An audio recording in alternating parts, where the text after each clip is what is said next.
देखिए, ये तुल्यता वर्ग है, इक्विवेलेंस। इसकी परिभाषा समुच्चय ए पर परिभाषित संबंध R एक तुल्यता संबंध हो तो तत्वों का समुच्चय y बिलोंग टू ए इस प्रकार है कि y x belong to R को R के संबंध में x का तुल्यता वर्ग कहा जाता है। इसका चिन्ह इस तरह होगा, इसमें जो सेट होंगे इसमें कुछ नंबर लिखे होंगे और इसके नंबर किससे बिलोंग करेंगे, x।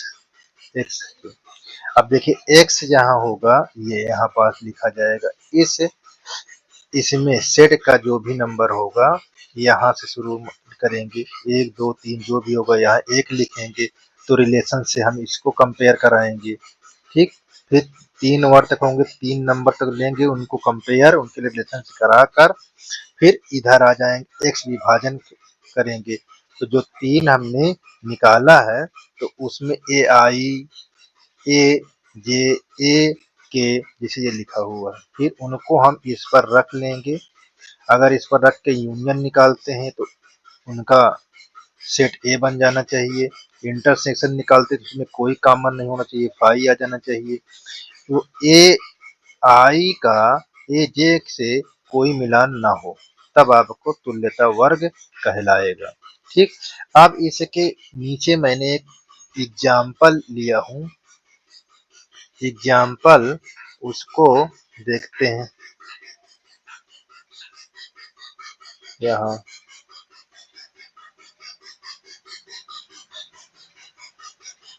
ये एग्जाम्पल लिया हूँ, थोड़ा और ऊपर कर देता हूँ। ये देखिए एग्जाम्पल, अब ये मैंने आपका पहला ये लिख लिया हूँ। पहला लिख लेने के बाद मैं आपको दिखा देता हूँ। देखिए, ये हमने आपका पहला तुल्यता वर्ग का पहला पार्ट लिया, पहला पार्ट ये।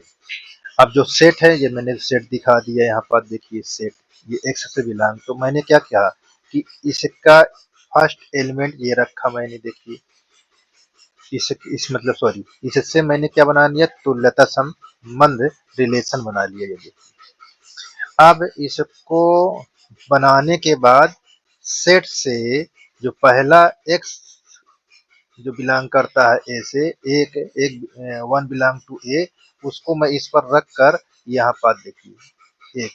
अब x किससे किससे बिलोंग करता है, तो देखिए 1 2 से करता है, 1 3 से करता है, तो मैंने ये लिख लिया। देखो 1 2 से करता है, 1 3 से। अब यहाँ पास से 2 ले लूंगा, 2 किस किस से बिलोंग करता है उसको चेक कर लेते। देखिए 2 1 से बिलोंग करता है, ये लिख लिया। 2 3 से बिलोंग करता है, ये लिख लिया। ठीक, अब आगे देखिए इसी, अब 3 दिया हुआ है, 3 को यहाँ पास लिख लेता हूँ 3।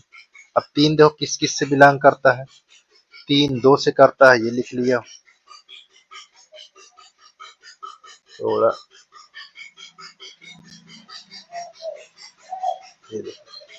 इस 3 किससे बिलोंग करता है, 3 2 से करता है, ये लिख लिया हूँ। 3 1 से करता है, ये लिखा हूँ। ठीक, अब ये पहला भाग आपका इससे ये कंप्लीट हो गया है। अब दूसरे में देखते हैं। देखो दूसरा क्या होगा, x का विभाजन। x का विभाजन का मतलब उसमें लिखा था कि पहले भाग ए आई को यूनियन लगाकर, फिर ए जे के ये यूनियन लगाकर, फिर ए के को यूनियन लगाकर।